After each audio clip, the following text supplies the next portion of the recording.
Dès demain, c'est la première nuit impaire. Dès demain, c'est la première nuit impaire. Accrochez-vous jusqu'à la fin du mois de Ramadan. Si vous n'arrivez pas à faire plus, le strict minimum, ne laissez plus salat al-tarawih et ne laissez plus une seule rakat.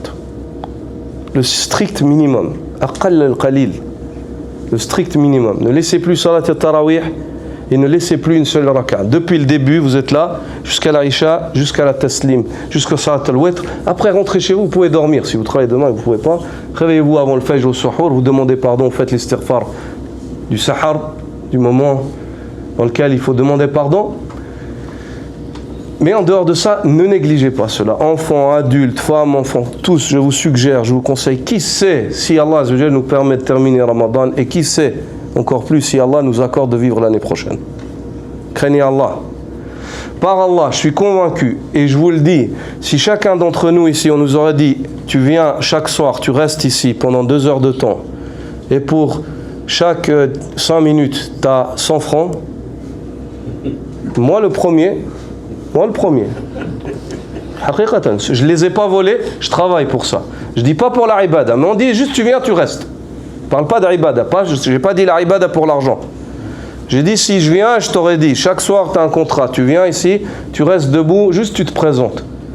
Et toutes les 5 minutes, 2 rak'at, ou une rak'at, ou 2 rak'at, 5 minutes, 10 minutes, 100 francs qui tombent. Tout le mois, wallah, tu m'aurais pas dit oui, je travaille, je suis fatigué. Même moi, je t'aurais pas dit. Pourquoi? Parce que tu es convaincu, ya akhi. Tu vois ça, tu le vois. Tarahu, yani. Tarah. Tamassu. Tu le touches, tu le vois. Al-yaqin. C'est plus du dhann, c'est du yaqin. Tu es convaincu. Et tu es convaincu que ça va t'être utile. Tu peux régler des problèmes, régler des factures, payer des dettes, te sortir de certaines difficultés de ton dunya. C'est normal, c'est humain.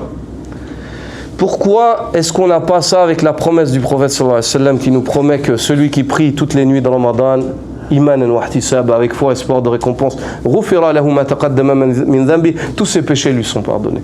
T'as pas besoin qu'on te pardonne tes péchés. Celui qui prie avec l'imam jusqu'à ce que l'imam il arrête, il a la récompense d'avoir prié toute la nuit. T'as pas besoin de ça? D'une récompense comme si tu as prié toute la nuit, tu n'es pas convaincu. Hassanat, ya akhi. Tu seras et je serai dans la tombe. Et wallah, akhi, la chose qu'on aura le plus envie, c'est de revenir pour pouvoir œuvrer. Mais on ne pourra plus. C'est pour cela que le sommeil durant la nuit, il a été appelé mort, la mort. Dans le Coran et dans la sunna de l'Adnan, sallallahu alayhi wa sallam. Pourquoi? لأنك منقطع عن العمل لا تعمل فلذلك سمي موتا. C'est parce que tu ne peux pas œuvrer.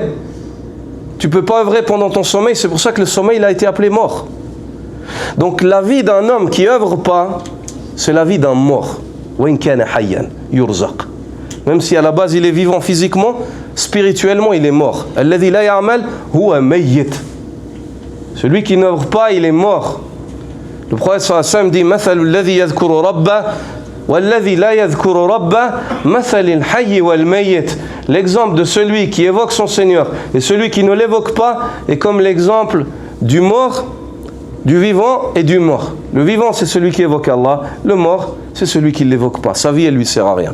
Subhanaka wa bihamdika ashhadu an la ilaha illa ant astaghfiruka wa atubu ilayk. La yuhibbu Allahu al-jahra bis-su'i min al-qawli illa man zulim.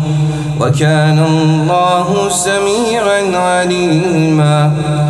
إن تبدوا خيرا أو تخفوه أو تعفوا عن سوء فإن الله كان عفوا قديرا.